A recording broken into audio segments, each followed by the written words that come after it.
I think one universal sensibility we can all agree on is that we are living through extraordinarily tumultuous times.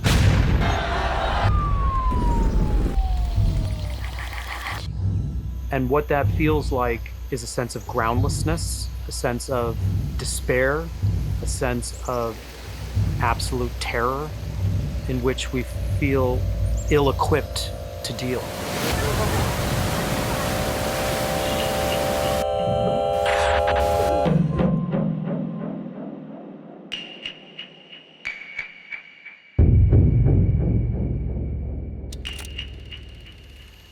Death is so big, and we are so ill-prepared as a culture, that even the very day that he died, he was sure he was going to live. It started with him at the edge of the bed not being able to get up. And then the moment came where his lung was filling with fluid and he was unable to breathe. And I could see the terror in his eyes. And watching your father drown in your arms, you can't put words to that. But I knew deeply that he was terrified. He was not ready. And that's the moment of refuge.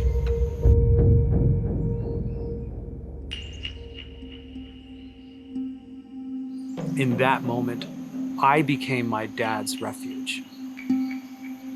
I was stroking his hand. I was whispering in his ear, let go, let go, you will be okay.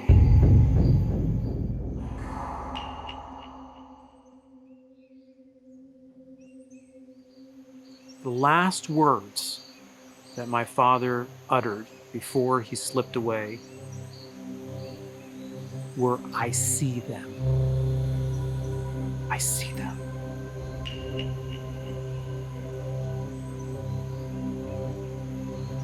And I knew what he meant.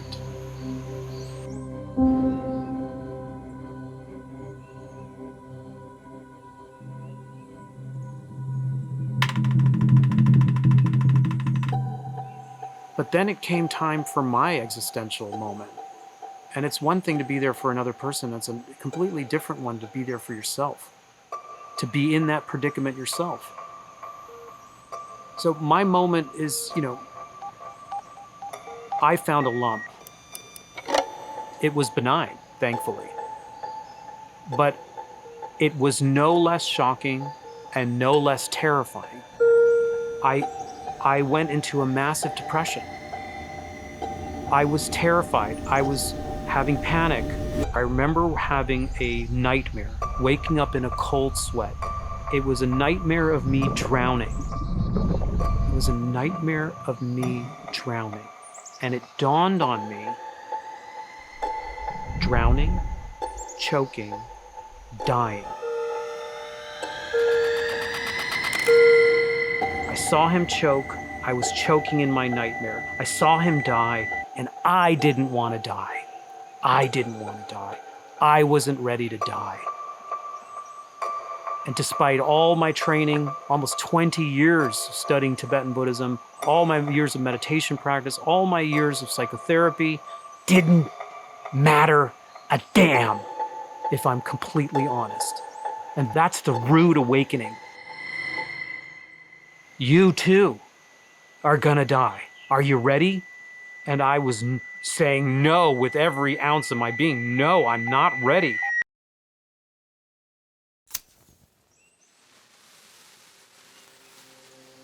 So based on this utter terror, I needed to find a remedy.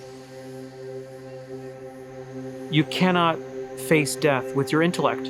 It doesn't matter how many books you studied or what someone tells you. You have to have an experience. And I remember the medicine had kicked in. and the world dissolved, as only people who have experienced psychedelics know, into that temporal, like trans-temporal, timeless space. All your monologue, your inner chatter cease. Everything became like a panorama, like a kaleidoscope. And I felt myself melting, deep, deep into the tree, and the tree into the roots, and the roots into the ground, and the ground opened into a very, very deep primordial space. And all there was for a moment was breath. And then I heard my Father's voice. And he said to me what I said to him in his passing moments. Let go. It's not the end, and you're not alone. And it was beautiful. It was beautiful.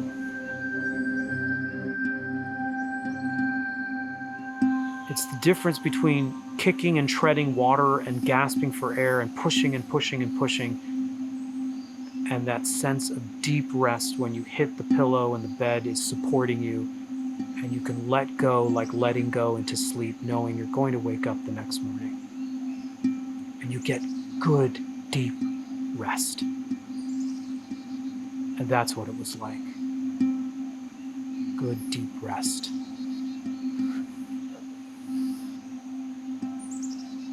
Those really deep moments of surrender under the psychedelic experience, they're also temporary.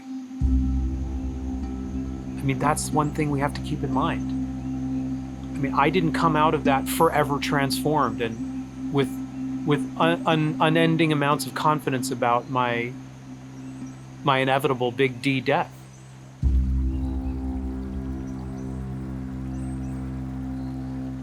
So I remember about 6 months after my psychedelic experience, we were on pilgrimage.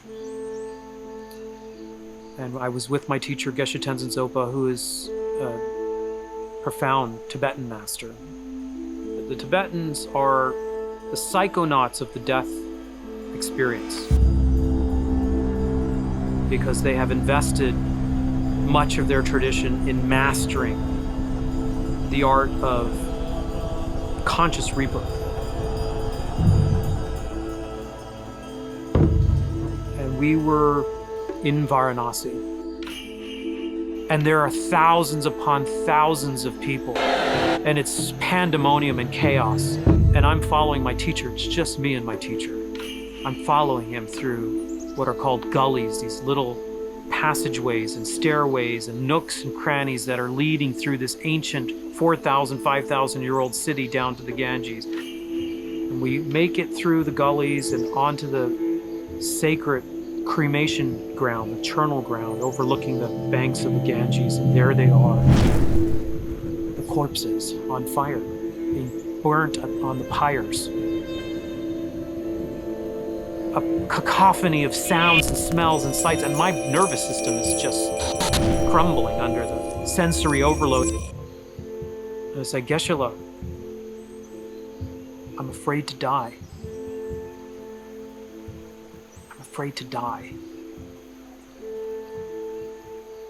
And Geshe-la looks at me and says, "There's nothing to fear. It's like checking into a hotel. You stay 1-2 nights and then you check out." And I got so furious. I was like, I don't need this shit. I know all of that. But I'm fearful, I'm terrified to die here. Help me with this. And he grabbed me back.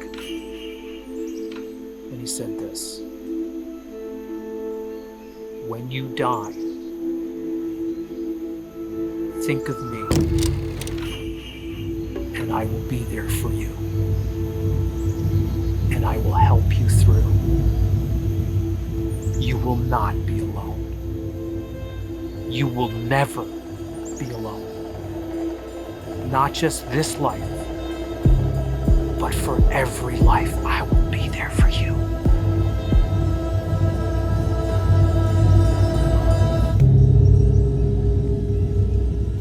I don't have many good qualities, but one that I do have is called Guru devotion. Guru devotion in the Tibetan tradition is the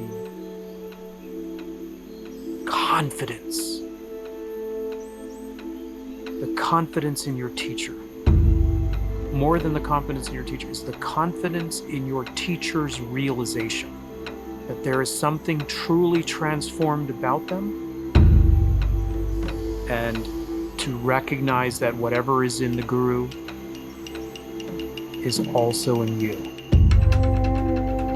And that's what refuge is, that's what Guru devotion is, that's what a psychedelic experience affords, that's what a meditative experience affords, that's what a pilgrimage affords. It's not what you know, it's what you already are. It's what you already are. So they say that you just ride the energy through death, bardo, and between. You just ride the energy of life. And you don't get so attached or bound up in the eddies of holding on to the sandcastle at the shoreline. You go in ready to create, not taking it so seriously, seeing it like a disposable artwork, a mandala that is constructed, consecrated, and then bequeathed to reality and let go again and again and again. Is it easy to do? No. Can you do it conceptually down? Probably you can do an approximation of it. What if you did it viscerally up as an experiment or laboratory with your life? I surrender. I recognize who I am. I recognize my vast power, potential to create. I bequeath this as a gift, a temporary gift on the world. I relinquish myself of any grasping at result, and I allow myself to go through that iteration after iteration after iteration after iteration. Think about how much energy is expended to resist the cave. To resist the cave. And yet, the cave is the only place where we will find the treasure. Death is the only place where we will find the soul. The darkness, there we will find the light, and no other place. So it is incumbent on each one of us to look there in the shadow, to look where we are most afraid, to go to the place we are most afraid. Because there we will find the pearl, there we will find the treasure, there we will reconnect with the soul. And that is the boon, the elixir that we have always been seeking. That is the journey home.